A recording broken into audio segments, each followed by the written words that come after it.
Barack 8 के naval deployment को LRSAM यानी long range surface to air missile, जबकि इंडियन एयरफोर्स और इंडियन आर्मी के डिप्लॉयमेंट को MRSAM यानी medium range surface to air missile कहा जाता है। LRSAM में smokeless dual pulse rocket motor का इस्तेमाल किया जाता है और इस मिसाइल का वजन 350 किलोग्राम, जी हाँ, यानी कि 275 किलो होता है, जिसमें वॉरहेड लगा है 60 किलोग्राम का।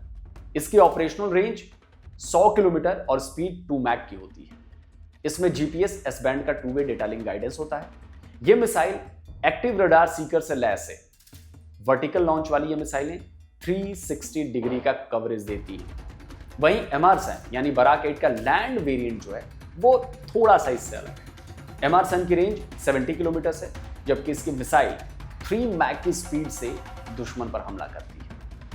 इसे लैंड बेस्ड लॉन्चर से फायर किया जाता है और ऐसे ही सिरसा में तैनात एक लॉन्चर से निकले MRSAM ने दिल्ली की तरफ बढ़ रही पाकिस्तानी मिसाइल का काम तमाम कर दिया। खास बात यह है कि अब ये एयर डिफेंस सिस्टम इजराइल में नहीं, बल्कि जैसा कि मैंने आपको बताया, भारत में बनाए जा रहे हैं। Joint production. बराक के अलावा एक और इजरायली एयर डिफेंस सिस्टम है जिसे भारत की एयरफोर्स एक लंबे समय से इस्तेमाल कर रही है। इसका नाम है स्पाइडर एयर डिफेंस सिस्टम। आप में से कईयों ने इसका नाम सुना होगा। भारत ने साल 2009 में इजराइल के साथ Spyder medium range air defence system की 18 बैटरीज और 750 Python 5 surface to air missile और 750 Derby surface to air missile के लिए। पाइथन और डर्बी दोनों इसमें इस्तेमाल किए जाते हैं। भारत को यह एयर डिफेंस सिस्टम 2012 में सप्लाई किए गए थे। साल 2005 में इन्हें अपग्रेड भी किया गया और आज ये भारत के integrated air command and control system AICCS का एक बहुत मजबूत हिस्सा है। यह एक medium range air defence system है। इसका पूरा नाम surface to air Python and Derby है। नाम से ही जाहिर है, ये 2 तरह की इंटरसेप्टर मिसाइलों को फायर करता है, पाइथन 5 और डर्बी।